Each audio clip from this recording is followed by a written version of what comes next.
네, 반갑습니다. 이번 시간에는 다별양 통계 공정인 MSBC 기반 빅데이터 분석 방법론에 대하여 소개하는 시간이 되겠습니다. 기존의 예측과 분류, 군집화 알고리즘을 이용을 해서 그리고 그 알고리즘과 다별양 통계 공정 기반 내용을 이용을 해서 우리가 공장에서 발생되는 데이터를 분석을 해서 조업 편차를 가시화하고 최적의 조업 조건을 도출하고 그리고 실시간 모니터링하는 이러한 내용들을 다루도록 하겠습니다. 전체적인 목차는 다별량 MSBC 멀티베레이트 스태티스티컬 프로세스 컨트롤의 약자죠. MSBC에 대한 소개, 그다음에 이러한 2, 3, 4, 5, 6 이러한 순서대로 진행을 하도록 하겠습니다.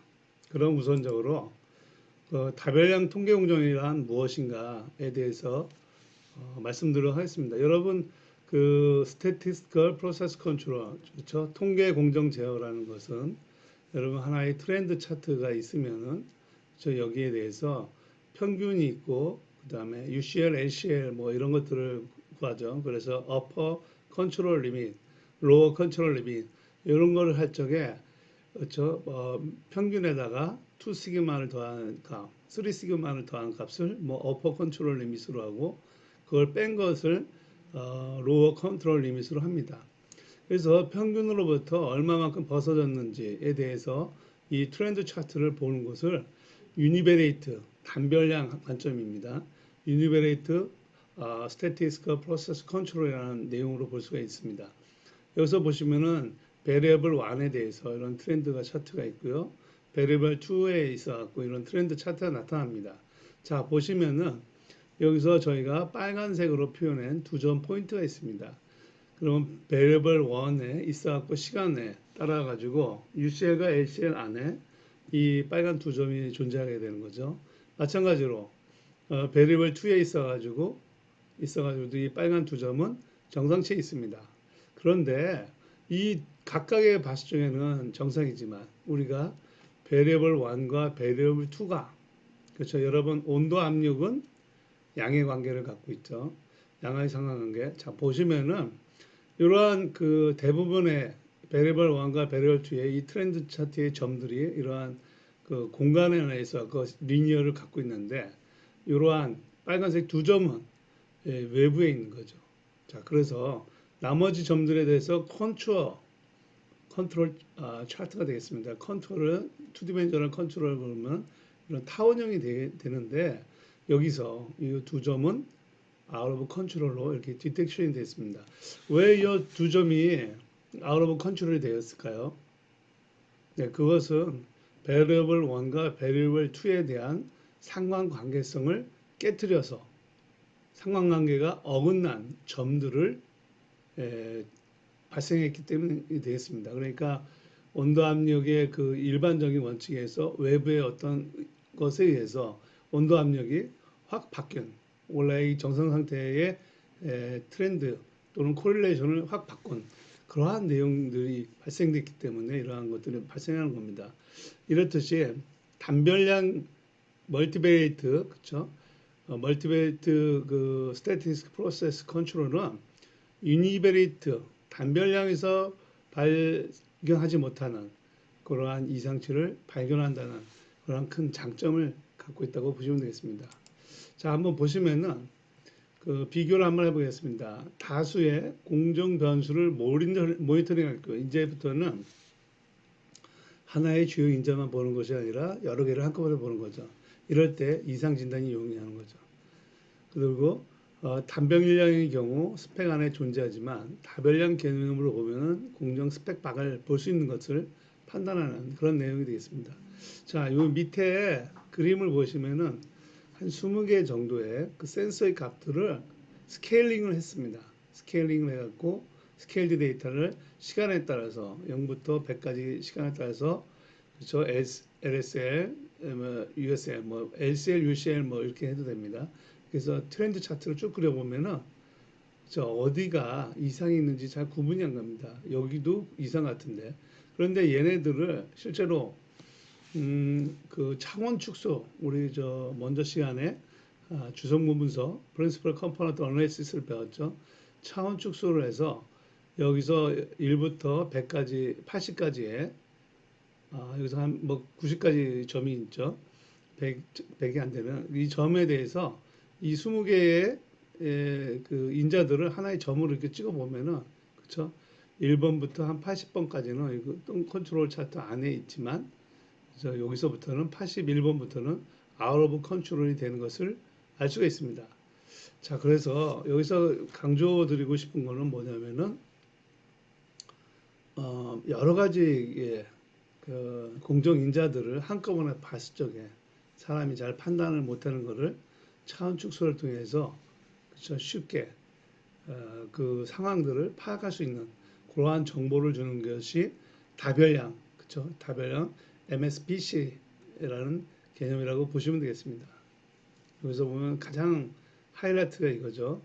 SBC에서는 여기 다 뭐 USL, 뭐 LSL 뭐 이렇게 표현이 되는데 MSBC에서는 이렇게 아웃 오브 컨트롤로 확 눈에 쉽게 띄게끔 파악할 수 있는 것이 단별과 다별량의 차이라는 것을 여러분께서 꼭 기억해 주시기 바랍니다. 자, 그러면은 그쵸 MSBC를 기반으로 하면서 그죠 빅데이터 분석 절차에 대해서 논하도록 하겠습니다. 뭐 MSBC가 없더라도 이것에 대해서 전체적인 프로세스는 뭐 별 차이가 없습니다. 자, 우선 첫 번째라는 것이 문제의 적입니다. 공정을 이해하고 거기서 공정사에서 발생되는 문제를 정의하고 자, 이 문제가 데이터를 내가 수집을 해서 분석을 해서 풀 수 있는 건지 없는지 여부를 파악을 하는 게 굉장히 중요하겠죠. 그래서 내가 가용할 수 있는 데이터 현황이라든지 그 분석 방향을 설정을 해서 그렇죠. MSBC 기반을 통해 가지고 그렇죠. 여러 가지 인자들을 한꺼번에 봐야 되는 거의 어려움에서 그 주성분 분석을 통해서 주어 편차를 가시화하고 그 중에서 그래서 가시화된 중에서 최적 조업 조건을 찾는 겁니다. 그래서 군집화 알고리즘도 이용할 수 있고 그 클래시피케이션 그렇죠? 분류 알고리즘도 이용할 수가 있게 됩니다. 그래서 이러한 문제 정의를 하고요. 두 번째가 이제 탐색적 분석입니다. 내가 데이터를 가져왔죠. 그 데이터가 변수가 지금 여기서 뭐 여러 가지가 있고 어느 기간 데이터가 있었을 적에 그 데이터 안에 어떠한 일이 있었는지를 파악해 나가는 겁니다. 그 절차가 첫 번째 데이터 현황 분석에 있어서 여기서 결측치가 그 값들이 빠져 있는 거라든지 이상치 뭐 단위가 잘못돼 갖고 넘어온 값이 있고 뭐 차원이 다릅니다. 뭐 1부터 100까지 온도 데이터인데 뭐 1000도씨가 된다. 막 이러한 것들은 이상치라고 볼 수 있는 거죠. 그리고 이제 샘플링이 선정이 좀 이슈가 됩니다. 여러분 샘플링 타임이라고 있습니다. 그 영화관에 가면은 우리가 그 필름이 돌아가는데 저 20프레임 하면은 1초당 20장이 돌아가가지고 우리가 연속적으로 보는 것처럼 이 공장에서도 공장이 얼마나 빨리 움직이는 어떤 설비들이 얼마나 빨리 움직이는가에 따라서 샘플링 타임을 달려야 됩니다. 자, 느린 공장이 있습니다. 슬러기시한 그 천천히 움직이는데 내가 뭐 초당 데이터를 선택을 했다. 그럼 뭐 그럴 필요가 없겠죠. 그런데 또 회전하는 그 설비가 있습니다. 회전하는 설비가 있는데 1초에 한 4,000번을 돌아요. 그런데 내가 1분 데이터를 가지고 평균을 내가 썼다. 그러면 그것에 대한 특징을 나타낼 수가 없겠죠. 그래서 그 샘플링 타임을 선정하고 굉장히 중요하죠. 그리고 나서 파생 변수라는 것이 있습니다. 이 파생 변수를 해서 자 우리가 일주일 동안에 그 분량률이 그 전체 생산은 얼마였고 총이 돼 있죠. 썸. 그다음에 평균은 얼마고 그다음에 분량률은 얼마고 뭐 이런 것들을 파생 변수를 해갖고 만들어내는 것이 되겠습니다. 그 데이터 현황 분석을 좀 통하고 그다음에 첫 번째 할 것이 단별량, 다별량 개념으로 그렇죠? 개별 변수에 대해서 그 기초 통계를 내는 겁니다. 그래서 개별 변수가 노멀 디스트리뷰션을 따르는지 이상치가 존재하는지 이러한 통계치를 내놓고 그다음에 다별량 개념에서는 변수들 간의 상관관계를 보는 겁니다. 아까 보셨지만은 그죠? 멀티베리티 스태티스틱 프로세스 컨트롤 MSBC의 경우에서는 두 개의 인자의 상관관계를 보듯이 이 상관관계를 통해서 변수들 간에 어떻게 움직이는구나라는 걸 파악하는 겁니다. 그리고 마지막으로 이 인자들 간에 보시면은 품질 변수가 있어요. 결과론적으로 나오는 것들. 내가 어떤 화학 공장을 운전을 할 적에 품질이라든지 수율이라든지 에너지라든지 환경이라든지 뭐 이런 것들이 나오겠죠. 그렇죠? 그런 것을 품질 변수라고 하고요. 뭐 우리가 이제 CTQ라고 이제 표현합니다. 그러면서 이 안에서 운전을 할 적에 들어가는 변수들, 피드 조건들, 그렇죠? 피드의 조건이라는 거는 그 원부 원료에 원료가 있고 부원료가 있겠죠. 원부 원료의 양이라든지 온도라든지 뭐 이런 것들이죠. 이런 것들과 그 다음에 설비에 있어 가지고 온도, 압력, 유량이라든지 우리가 운전 조건들이죠. 이런 것들에 대한 관계를 기초적으로 하는 겁니다. 자, 모든 화학 공장이 대부분은 변수들 간의 상관관계를 많이 갖고 있기 때문에 우리가 그래서 이 다별량 통계 공정 제어라는 거, 주성분 분석, 데이터 압축 이런 말을 쓸 수가 있다는 겁니다. 그래서 이걸 통해 가지고 MSBC를 활용해서 조업 현황을 가시화를 하고요. 그 다음에 가시화하다 보면은 운전 조건이 이렇게 차이가 나는 것들이 보이겠죠. 가시화를 했으니까 군집들이 이렇게 나타나는 걸 보여주겠는데 그 군집을 나타내는 원인을 분석하는 것이 조업 편차에 대한 원인 분석이 되겠습니다. 그래서 이 조업 편차 원인 분석에서 운전 조건 변화, 자 우리가 운전 조건의 변화를 생기는 거가 주로 보면은 원부 원료의 그쵸 물성의 변화라든지 양의 변화라든지 그다음에 작업하시는 분들이 그래서 4조 3교대를 이제 기본적으로 하고 있는데 작업하시는 분들이 설정치가 좀 다를 수가 있어요. 자기들이 운전하는 패턴이 있는 거죠. 그거에 따라서 다를 수도 있고 그다음에 설정치 컨트롤의 셋 포인트가 또 변화가 됩니다. 뭐에 대해서 기후라든지 유틸리티 변화에 대해서 뭐 이런 것들에 대해서 운전 조건이 변해요. 그래서 그 변화된 것들이 하나의 군집으로 나타납니다. 그래서 여러분 뭐 1년 동안 하시면은 뭐가 나오냐면 사계절, 봄, 여름, 가을, 겨울에 그쵸? 계절성을 좀 파악할 수가 있는 거고 그다음에 또 짧게 온 다음에는 하루를 보면은 그쵸? 아침과 저녁에 또 조건이 다릅니다. 그런 것들을 운전 조건 변화들을 분석해 나가는 것을 조업 편차 원인 분석이 되겠습니다. 그래서 통틀어서 데이터를 가공을 해서 주성분 분석에서 데이터 압축을 해서 2디멘전, 3디멘전으로 해서 그 데이터를 수십 개의 데이터를 한 점으로 표현해서 그것들이 점들이 시간에 따라 어떻게 흘러갔는지 현황을 보는 것이 조업 편차 가시화고 그러한 상황에서 그 데이터들이 군집이 어떻게 이루어졌는지 그리고 그 군집 간에 그렇죠? 군집 간의 차이가 어떤 원인자에서 벌어지는지를 분석하는 것을 조업 편차 가시화 및 원인 분석이라고 보시면 되겠습니다. 자, 그리고 나서 일단 조업 편차까지 왔으면은 그렇죠?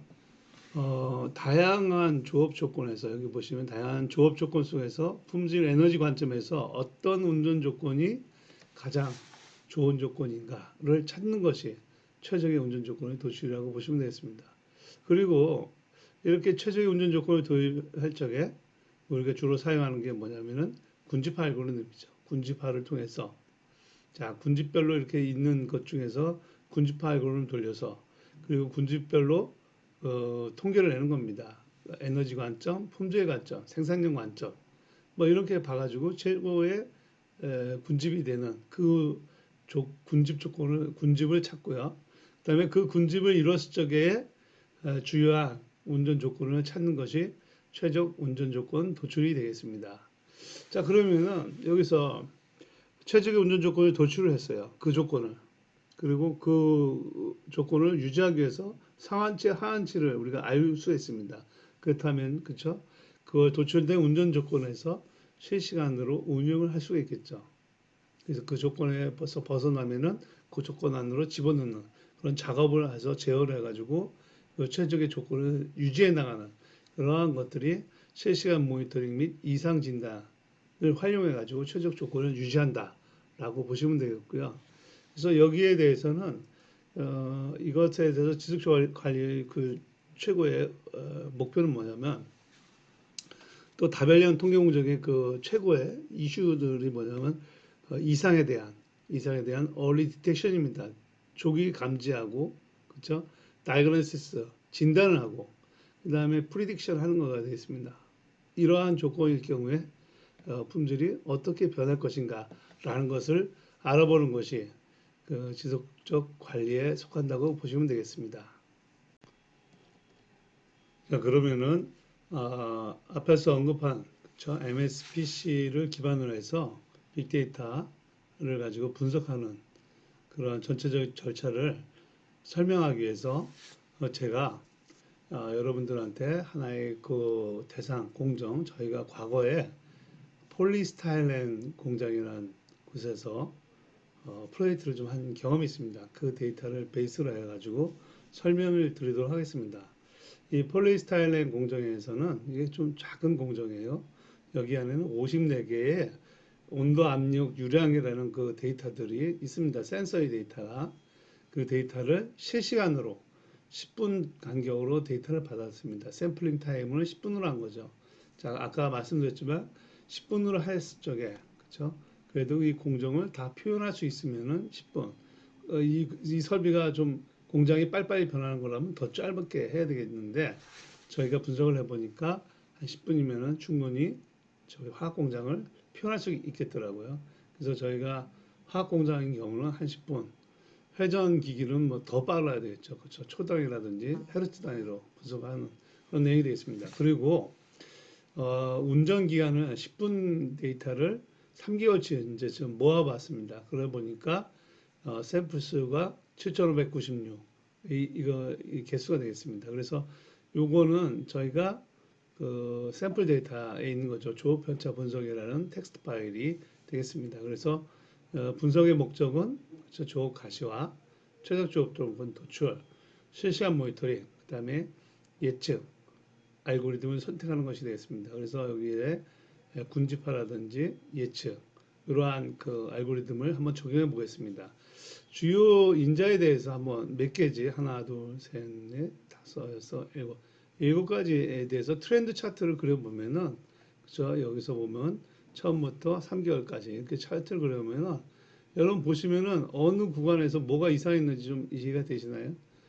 이런 것들 중에서, 이러한 그 3개월 동안에서 무슨 일이 생겼는지를 하나하나 찾아가는 그 절차를 설명드리도록 하겠습니다. 그래서 우선적으로 여기 보시면은 분석용 데이터를 이제 불러오는 거죠. 여러분 그 샘플에 있고 조업 편차 분석에 ECL 파일이 있습니다. 뭐 요 조업 편차 텍스트 파일에도 되고요. 그래서 더블 클릭이라든지 그쵸 드래그 앤 드랍으로 그냥 왼쪽 마우스 끌고 오면은 이 노드가 오는 거죠. 여기에서 더블 클릭하면은 이런 식으로 시간 타임 코드가 있고 A1부터 그쵸 A54까지 이러한 그 데이터가 나타나는 그리드 창이 나타납니다. 여기서 보시면 요 분석을 누르시면은 데이터의 통계 분석이 나타나는데 여기에 대해서 전체 데이터, 연속형, 이산형 데이터가 나오고요. 기초 통계를 누르면 다른 거, 분산 분석, 회귀 분석, SPC, 시계열 분석, 표, 확률 분포, 비모수, 정확도 측정, 뭐 이런 여러 가지가 있습니다. 여기 가운데서 우리가 분석해서 데이터 통계 분석, 연속형 데이터를 눌러서, 그쵸? 이걸 눌러서 누르는 순간 이 속도로 계산 값이 되어서 나옵니다. A1부터 여기 A54까지 여기서 보시면은 변수형이 나오고요. 데이터 수, 그 다음에 결축 지수, 평균, 박스 플랑, 분포가 어떻게 되는지 알 수 있죠. 최소, 최대, 범위 분산, 표준 편차까지 여러분들이 알아두면 좋겠습니다. 자, 54개에 대해서 기초 통계가 이러한 내용들을 보자는 거고요. 자, 여기서 우리가 이제 기초 개별적으로 봤으면 변수들 간의 상관관계 분석하는 파트가 있는 겁니다. 그래서 연관성 분석을 한번 해보도록 하겠습니다. 여기서 기초 통계에서 뭐 여러 가지 통계가 있죠. 상관관계 분석, 그다음에 네트워크 분석, 이 분석을 누르면 54개에 대해서 그 데이터에 대해서 A1부터 A54까지 그 각각에 대해서 스캐터플롯을 두 개씩 그려가지고 거기에 회귀 모형을 한 번씩 다 한 다음에 상관계수를 구한 내용이 되어 있습니다. 그래서 이 상관계수가 여기 보시면 0.5 이하는 숨기기, 뭐 이상은 좀 나타나기, 뭐 이렇게 할 수가 있는데 빨간 거는 포지티브한 관계가 되겠고요. 파란 거는 네거티브와 관계가 있습니다. 그래서 A1인 경우 이렇게 보면 A7과는 포지티브한 관계가 나타나고요. 여기 A 42하고는 A19하고는 파란 관계로 연결되어 있지 않습니까? 이건 네거티브 관계다 이렇게 보시면 되겠고요. 여기 한 점에 대해서 만약 A26에 대해서 더블 클릭을 요 점에 마우스를 놓고 더블 클릭을 하면은 이런 식으로 A27에 대해서 이러한 트리 구조로 그 계수가 나타납니다. A27과 A25는 상관관계가 높은 것부터 이렇게 트리 형태로 나타나고요. 그다음에 이 나타난 것들에 A39에서 여기를 또 더블 클릭하면은 이러한 또 서브 트리가 나타나 가지고 탐색적 분석을 통해 가지고 그렇죠. 탐색적 분석이라는 게 이제 탐색하는 거죠. 우리가 그 단별량 개념으로 한번 기초 통계 내봤고 또 다별량 개념으로 상관관계를 보는 그 내용이 되어 있습니다. 자 이렇게 해서 한번 상관관계를 봤고요. 또 마찬가지로 기초 통계에서 상관관계 문제에서 화면 표시로 한번 보면은 이렇게 보면 이런 매트리스 형태가 됩니다. 여러분 그 설명을 드리셨겠지만 그렇죠? 먼저 번 시간에 빨간색은 그렇죠? 포지티브 동그라미가 더 크다. 그러면 상관계수가 1에 가까운 거. 그다음에 파란색은 네거티브고 그렇죠? 조그만 거면 상관관계가 좀 적은 관계지만 네거티브다라는 관계가 나타납니다. 얘에 대해서 더블 클릭 누르면 이런 식으로 나타납니다. A15와 A14에 대해서 스캐터 플롯이 나타나죠. 그리고 이 구간을 이렇게 선택하면 이 구간이 나타나고 이건 이제 움직여서 움직이는 겁니다. 자, 여기서 보면은 이 그림을 하나씩 보는 거가 해석할 줄 아는 게 굉장히 중요합니다. 왜냐면 여기서 보시면 이 구간이 그쵸 아웃 오브 컨트롤 될 수 있는 구간이 될 수 있는 거고 여기 구간이 몰려 있고 여기 구간이 또 몰려 있잖아요. 그러니까 운전 조건이 두 개로 나누었을 수도 있었다라는 것들을 나타내는 겁니다. 그래서 여기서 보시면은 여기에 구간을 내가 설정하면은 여기 나타나고 얘를 올리면 그렇죠 변수에 올리면 얘의 움직인 그 내용들이 나타내면 알 수가 있겠습니다. 이렇게 시간적으로 그렇죠? 변수 간의 어떤 구간이 어떻게 변해 나가는지 이런 것들을 나타내는 것을 연관성 분석을 통해서 확인할 수 있겠습니다. 여기 한번 보시면은 스캐터 플러스로 이제 여러 개 이제 할 수가 있는데 여기 보시면 이 데이터가 있고요. 여기 매트리스 그렇죠? 여러 개 멀티베이터 다별량 매트리스입니다. 이걸 가져오고 그 연결을 하고요. 그다음에 내가 원하는 여기 누르시면 여기 보시면은 요거에 프리뷰가 있었죠. 거기에 대해서 딱 누르면 차트 가면 이게 인자들이 쭉 나타납니다. 여기 체크를 하는 겁니다. 내가 원하는 거 체크를 하고 실행 버튼을 누르면 이런 식으로 데이터가 나타납니다.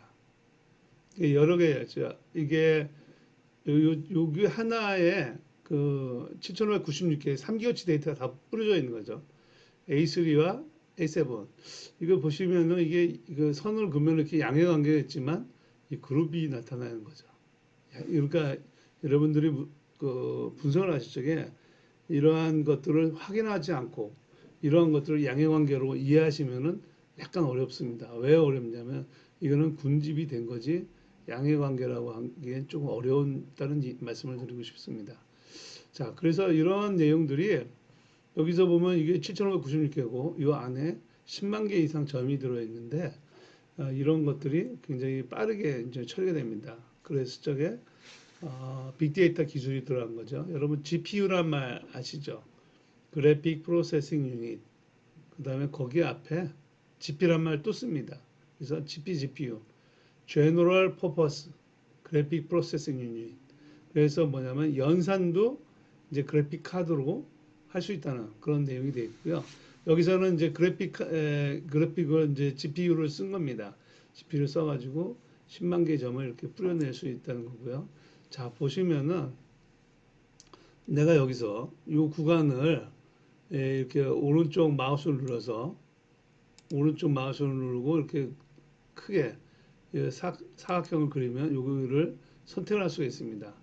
이 구간을 선택하면 이 A3과 A7 사이에 구간 선택됐을 때 이 시점의 데이터들이 다른 인자들은 어떤 값을 갖는지를 이렇게 나타낼 수가 있습니다. 그래서 이 구간에 속했을 때 다른 인자의 값들은 어떻게 분포하는지를 바로 알 수 있다는 그런 내용이 되겠고요. 여기서 시간도 나타냈습니다. 스크롤 바를 통해 가지고 시간 구간을 선택을 해서 시간 이동을 통해 가지고 이 데이터 분포가 시간적으로 어떻게 흘러가는지를 파악할 수 있다는 그런 내용이 되겠습니다.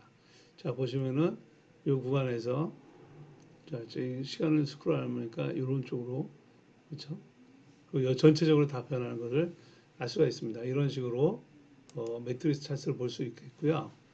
또 한 가지는 이제 다별량 차트를 가지고는 이제 평행좌표가 있습니다. 이 평행좌표도 여기 1번 더블 클릭 또는 드래그 앤 드랍을 가져오고요. 여기서 내가 원하는 변수를 선택을 하고요. 그 다음에 이거 휠을 연결하겠죠. 그리고 나서 관심 변수 선택하고 실행하면은 뭐 이런 식으로 뜹니다. 여기 안에 한순간 한순간이 이 관심 변수들의 값들을 선으로 연결해 놓은 겁니다. 그러니까 여기 선은 개수는 7,596개가 된 거죠. 과거에는 이런 그림 그리는 게 굉장히 어려웠습니다. 많은 아까 말씀드렸던 그죠 뭐라고요? GPGPU를 이용해서 바로 그릴 수 있다는 그런 장점이 되는 겁니다. 과거에는 이 그림 하나 그리려면 시간이 꽤 걸리기도 했고 복잡했죠. 이런 내용이 되어 있고요. 여기에 대해서 내 관심 있는 그렇죠? 여기서 보시면은 요거가 있고 이게 품질이라고 보시면은 이게 품질이 좋았어. 요 구간을 딱 선택했을 적에 다른 인자들이 요 구간에 선택되는 것들이 다 색깔로 변한 겁니다. 자 보시면은 그렇죠? A9은 얘하고 양의 관계가 좀 있어 보이죠. 왜냐하면 여기 작은 값은 없으니까요. 이런 식으로 해갖고 관심 인자를 드래그 앤 드랍을 선택해서 그 구간에 다른 인자들은 어떤 값을 갖는지를 알 수가 있는 겁니다.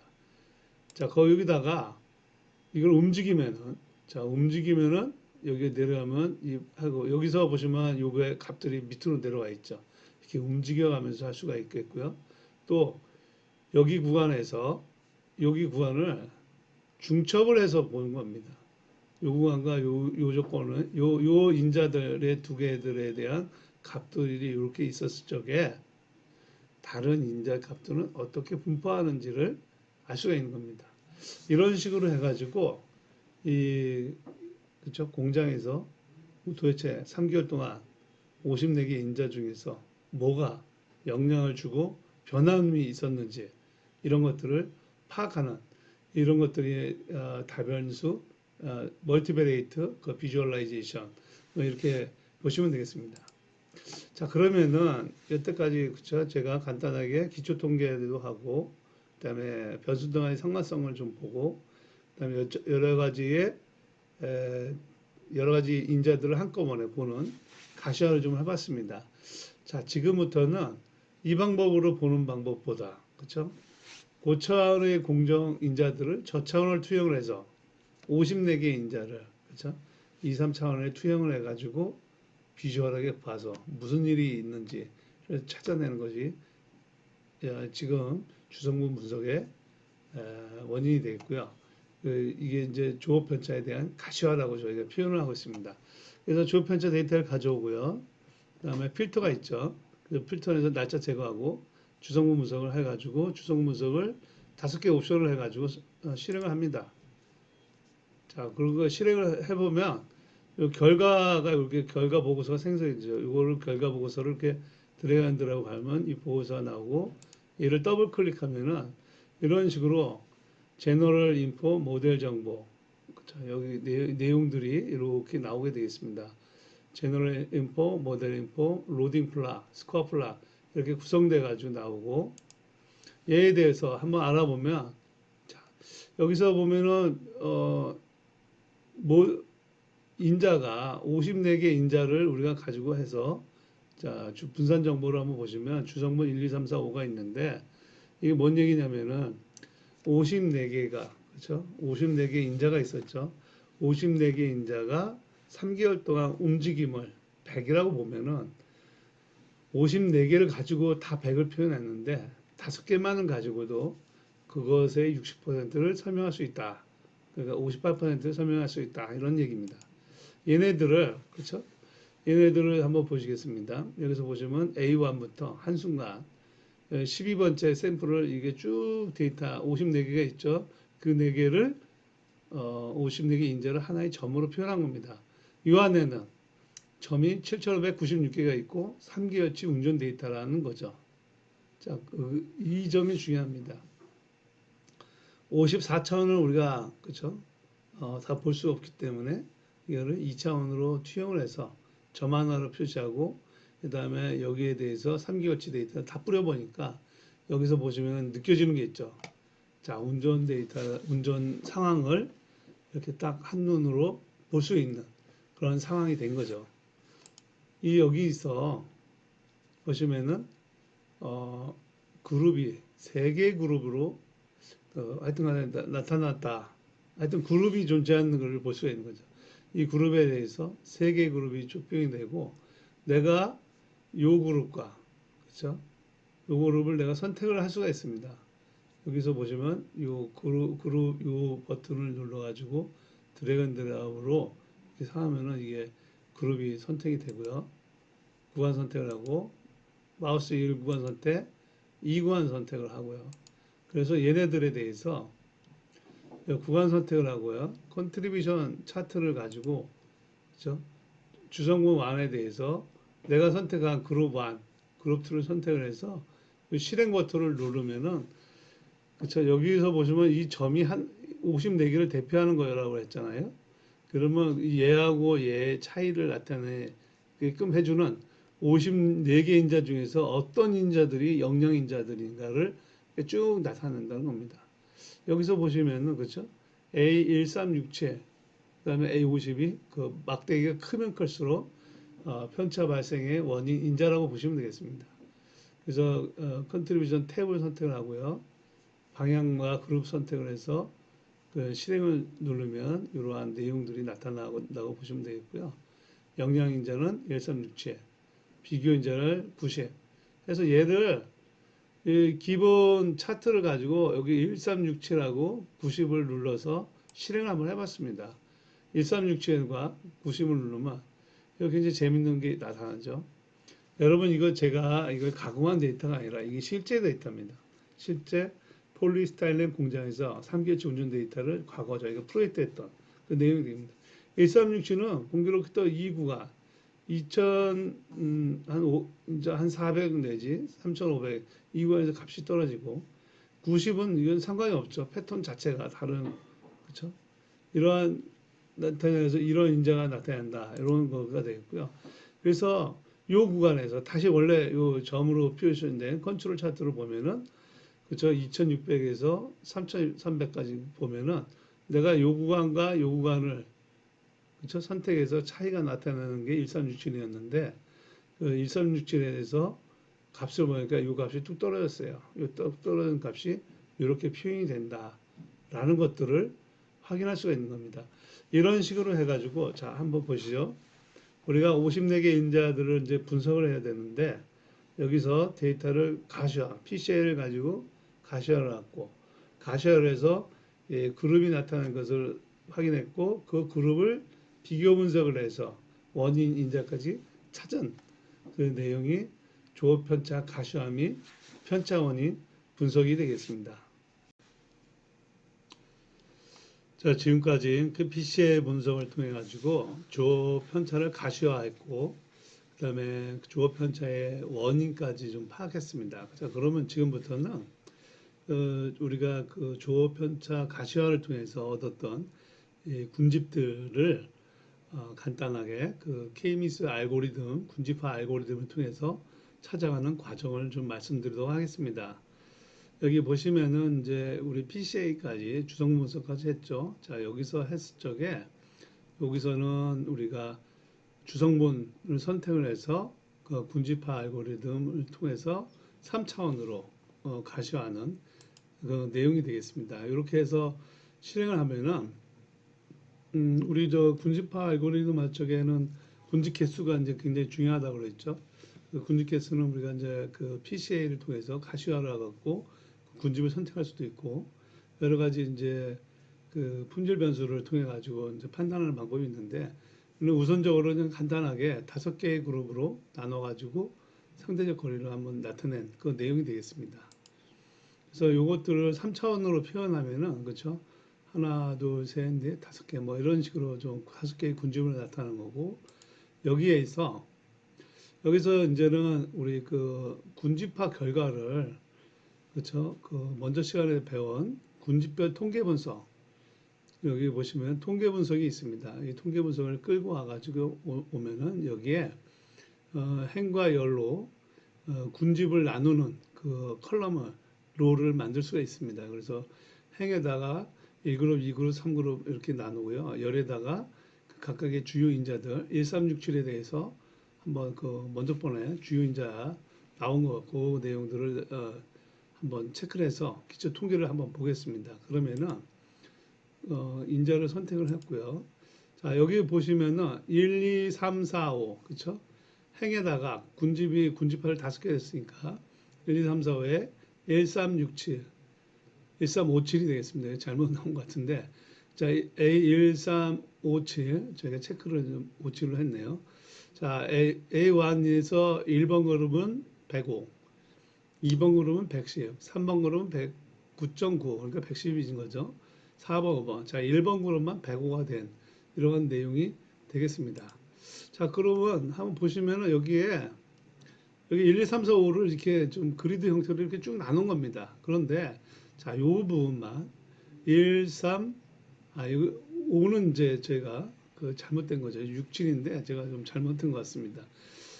1, 3, 그쵸? 6인데 잘못하고 7.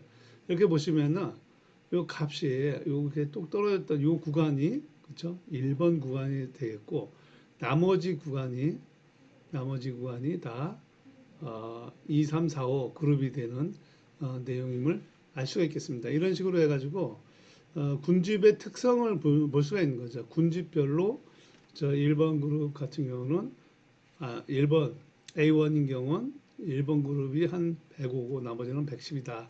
이렇게 표현하시면 되겠습니다.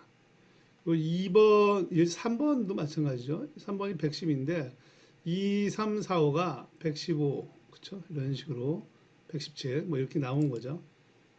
자, 2번 그룹이 여기라고 보시면 되겠습니다. 요 값대에 대해서 여기도 뭐 110 정도 되고, 그렇죠? 나머지가 115 정도 이렇게 되는 그런 내용이 되겠습니다. 자, 보면은 여기서 요 그룹에 대해서 요 3차원 그룹에 대해서 시간에 대해서 좀 알 수가 있겠습니다. 그래서 2번 그룹이 그렇죠? 2번 그룹이 그렇죠? 알고리즘 결과에 있어 가지고 1번 그룹에 구간 2가 여기 그 1번 그룹으로 형성됨을 알 수 있는 거죠. 그 2500 내지 3200 사이가 이런 식으로 별도로 떨어짐을 이렇게 알 수가 있겠습니다. 자, 그래서 이것들에 대해서 우리가 박스 플러스로 그룹 바이를 해서 중요한 1357 계속 제가 좀 실수했는데 이건 6으로 바꾸겠습니다. 그래서 1367 이것도 여기 저 바꿔서 했나 보네요. 자, 어쨌든 간에 그죠. A1, A3, A1367에 대해서 보면은 이 1번 그룹이 2, 3, 4, 5하고 그렇게 차이가 뚝 남을 알 수가 있는 내용이 되겠습니다. 이런 식으로 해가지고 만약에 이 1367의 에너지 관점이고 그 당시에 그 생산량이 다 똑같았다라고 보면은 에너지 1367에 대한 에너지 인자들이 1번 그룹이 가장 적으면서 생산량이 같은 곳이라고 하면은 에너지 관점으로 그렇죠? 1번의 운전 조건이 에너지가 가장 적게 소비가 되는 그 운전 조건이다. 이런 식으로 해석을 할 수가 있는 겁니다. 자, 여러분 그 지금까지는 최적의 조업 조건이라는 거는 그렇죠? 그 우리 그 PCR을 통해서 조업 편차를 가시화를 하고 가시화된 것에 대해서 그룹을 선정을 해서 그룹화를 위해서 K-미스 알고리즘은 쉬운 거를 K-미스 알고리즘 돌려서 그룹핑을 해서 가시화를 했고 그리고 그 가시화된 그룹별로 가시화된 내용들을 다시 그 통계적인 그 검증을 박스 플롯이라든지 이런 걸 통해서 검증을 해 봐서 보니까 이 그룹별로 그렇죠? 그룹별로의 특성을 알 수가 있는 겁니다. 그리고 거기에 CTQ 즉 품질 에너지 그 생산량 관점으로 품질 변수 관점으로 보면은 A1이 만약에 품질 변수가라고 했을 때 제일 에너지가 적은 경우다. 아니면 뭐 품질의 에러가 적은 경우다. 이런 식으로 해가지고 각각의 그룹을 해석을 하는 그런 내용이 되겠습니다. 그 중에서 가장 좋은 조건을 찾는 것이 최적의 조업 조건 도출이 되겠습니다. 자, 그 모니터링이 있는데, 그렇죠? 모니터링이 있는데 이것은 T-스퀘어 우리가 주성분 분석에서 보면은 T-스퀘어라는 것을 이용할 수가 있습니다. 이 T-스퀘어는 뭐냐면 54개의 점을 그렇죠? 54개의 점을 레지듀얼이 아닌 그 일단은 상관관계를 유지를 하는 가운데서 얼마나 멀리 나가 있는지를 확인하는 그러한 그 값이 되겠습니다. 그래서 여기 보시면은 1번부터 7,596개가 있는데 이 중에서 여기 보시면은 95, 99 컨트롤 리밋을 넘어가는 5,830 내지 5,888 지점에서 이상이 좀 발생이 된 거죠. 정상 상태의 값이 가장 크게 좀 나타났던 그런 내용이 되겠습니다. 그래서 이 구간에 대해서 요 것들에 대해서 그렇죠? 요 데이터 차트를 이용하면은 T-스퀘어하고 기여도 차트를 동시에 볼 수가 있겠습니다. 여기서 보시면은 여기서부터 이렇게 올라가는 T-스퀘어가 올라갔을 적에 어떤 인자들이 영향을 계속 미치고 있는지를 여기 중요한 인자들이 이렇게 나타나는 것을 볼 수가 있겠습니다. 자, 그래서 여기서 보시면 27, 25, 39에 대해서 이 기간에 대해서 이것에 대해서 트렌드 차트를 그려보고 우리가 이상 시점에 대한 시점의 데이터들을 보면은 이런 식으로 변화가 있음을 알 수 있습니다. 25는 갑자기 값이 떨어지고 27는 상승하고 39는 뚝 떨어지는 이러한 내용들을 확인할 수가 있겠습니다. 그래서 이것들을 한번 좀 보시면은 컨트롤 차트와 T-스퀘어 그렇죠? 기여도 차트 동시에 이 구간을 다 같이 보면은 이 구간에 대해서 나타난 거죠. 그렇죠? 그리고 나서 여기에 그 주요 인자가 이렇게 나타난 것을 볼 수가 있겠습니다. 이런 식으로 해서 정상 상태와 이상 상태를 구분하고요. 그다음에 이상 상태가 발생을 했을 적에 어떠한 인자가 이상을 발생시키는 원인인지를 찾는 것이 모니터링 및 예측이 되겠습니다. 자, 그 예측 및 인자 분석이 되겠습니다. 이제부터는 우리가 이제 좀 전에까지는 군집화 알고리즘을 이용을 했죠. 그 다음에 다변형 통계공정을 이용을 한 거고, 자, 지금부터는 이제 예측 모형 중에서 PLS 모형을 가지고 와서 한번 실현하도록 하겠습니다. 이 데이터셋이 있고요. 그 다음에 필터에서 이제 온도는, 아니, 시간은 빼버린 거고, 종속 변수를 먼저 지정을 했죠. 종속 변수를 A10으로 그죠? A10을 종속 변수로 지정을 하고 그리고 나서 PLS 예측 모형을 선택을 해서 예측을 하는 그 A10을 예측을 하는 그러한 내용이 되겠습니다. 자, 여기서 보시면은 여기서 PLS 옵션에 있어갖고 잠재 변수 10을 선택한 그 내용이 되겠고요. 그래서 이것을 실행하면은 이 모델 보고서가 나타나고요. 그죠? 뭐 그리고 나서 얘네들을 더블 클릭을 하면은 이런 식으로 그 모델에 대한 결과 보고서가 나타납니다.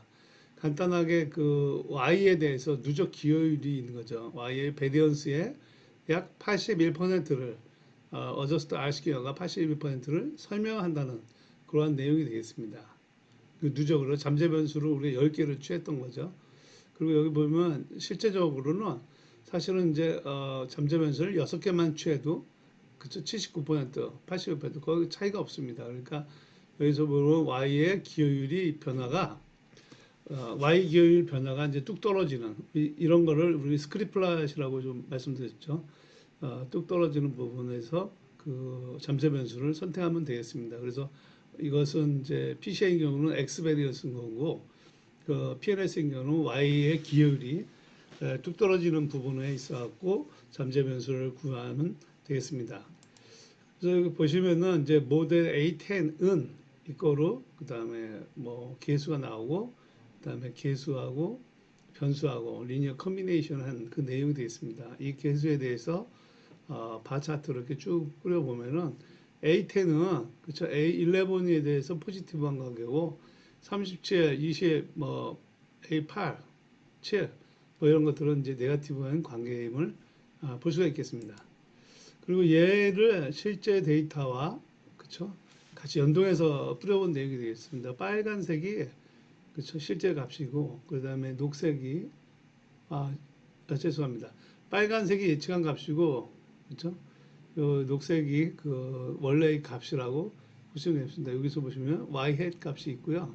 실제 a10 값이 까만색으로 표시가 되고 구간이 내가 선택한 구간이 이렇게 되겠습니다. 이 구간이 이 구간을 좀 나타내는 거죠.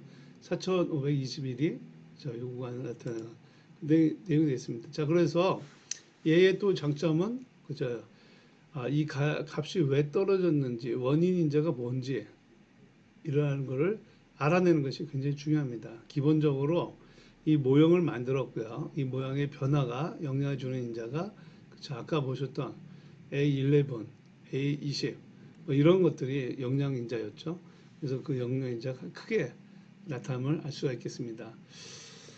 예, 여기까지가 다별량 통계 공정을 기반으로 해서 그 조업 편차 가시화를 하고 그 다음에 최적의 운전 조건을 조업 편차를 가시화를 하고 그 다음에 편차에 대한 원인 분석을 하고 그 다음에 조업 편차가 발생했을 적에 어떤 운전 조건이 최적의 군집이 어느 군집이 최적의 운전 조건인지 그거를 통계 분석으로 해서 박스 플러스로 표현해봤고 그다음에 군집화 알고리즘도 그쪽 K-민스를 통해서 우리가 이제 했고 그리고 나서 모니터링 차트를 해서 다시 다별량 통계 공정 모니터링 개념으로 적용을 해서 예측을 한번 해봤고요. 그다음에 품질 변수를 하나 선정을 해서 우리가 예측을 해본 그러한 내용이 되겠습니다. PLS 모형을 만들었는데 제가 PLS로 왜 자꾸 말씀드리면 에메랄드 뭐 나쁘지 않습니다만은 화학 공정의 그 데이터들이 사실은